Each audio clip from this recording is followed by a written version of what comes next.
ఇదివరకు మనకి మా చిన్నప్పుడు ప్రతి పుస్తకాల్లో గూడా ఈ చందమామ కథల్లో హిమాలయాలకు వెళ్లి తపస్సు చేసుకున్నాడు, లేకపోతే హిమాలయాల నుంచి వచ్చాడు. ఇట్లాంటి కథలుండేది. హిమాలయాల్లో అసలు అంత మంచులో కూరుకుపోయిన చోట ఎక్కడ తపస్సు చేస్తారు అనేది అనుమానం వచ్చేది.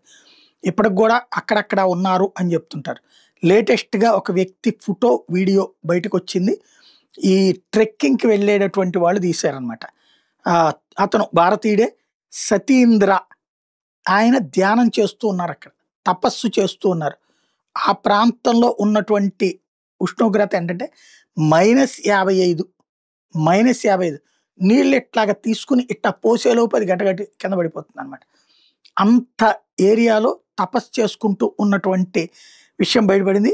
హిమాచల్ ప్రదేశ్ దగ్గర స్పిరిచువల్ గ్రూప్ కులంతక్ పీఠ్‌కి సంబంధించినటువంటి ఆయన ఈ తపస్సు 20 సంవత్సరాల నుండి చేస్తున్నారు. చూసారు, మంచులో అట్లా కూరుకుపోయి ఉన్నటువంటిది స్థితిలో ధ్యానం చేయడం అనేది ఆషామాషీ వ్యవహారం కాదు.